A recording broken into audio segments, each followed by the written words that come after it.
To start off, I would like to read a poem. It is titled Unity is Strength and is written by S.D. Terrari. We know the popular proverb, united we stand, divided we fall. 10 sticks together, unbreakable, can break easily if distributed to all. Wind easily blows the dust, but cannot move the rock. Birds trapped in net, they united, along with net flew the flock. As well, if people are united for valid and right cause, there can't be any reason their efforts will pause. What would the world be like if people decided to focus on their commonalities rather than fighting over our diverse beliefs and opinions? People are so focused on their differences and arguing over whose ideas, beliefs, or policies are better or more correct that they become blind to the fact that they share a common goal.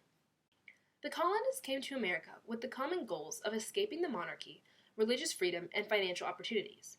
But, once settled in America, their new life distracted them from the goal they once shared.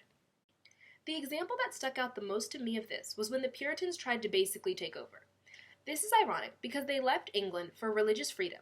Yet, when they got to America, they decided Puritanism should be the main religion and persecuted those who did not agree. There was entire colonies that eventually turned into states that formed solely because they had to escape the persecution of the Puritans. Hundreds of Quakers, and I quote, died of cruel treatment, and thousands more were fined, flogged, and cast into dank prisons. That is mind-boggling to me.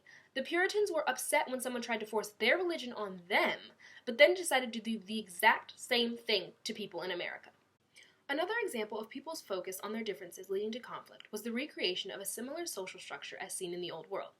This social structure led to resentment, which caused conflicts like Bacon's Rebellion, which was fueled by the resentment against the upper class.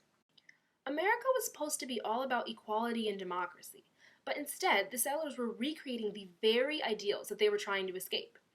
Even as they were being attacked by enemies, they could not seem to come together.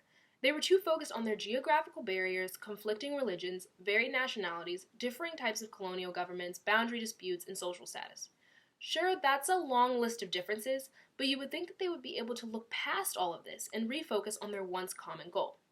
It was a long time before they would be able to honestly be a united nation. It is no different today. In today's political arena, people forget that they share common goals because they get so caught up in what they don't agree on. I mean, we've all seen the political debates lately. They aren't even focused on the issues anymore. It isn't about the politics, it's just entertainment. It's all about making your opponent look bad. For example, we all want a safer America, but we don't all agree on how to attain that. I don't understand why instead of arguing about it, we can't find a common ground. Maybe that's not possible, but I find that hard to believe. It might take people becoming more open-minded, but I definitely think that it's possible to find some type of middle ground. It is seen on a smaller scale as well. For example, I've had arguments on where to get food, which I now realize is absolutely absurd. We both want food. That's our common goal, getting fed. But we were both too stuck on the idea of where we individually wanted to go. In the time we spent arguing, we could have been eating. Same thing in politics. We spend so much time arguing over who's right when we could be spending time fixing the issue. We need to stop thinking about I and start thinking about we. People just get so stuck on the idea that their idea is the right one that they can't even bother to think for 1 second that someone else's idea could be right too. To sum this all up, just as the colonists could not band together to fight a common enemy, we can't seem to band together to solve society's ills. We call ourselves the United States of America, but in my opinion, we don't act very united at all.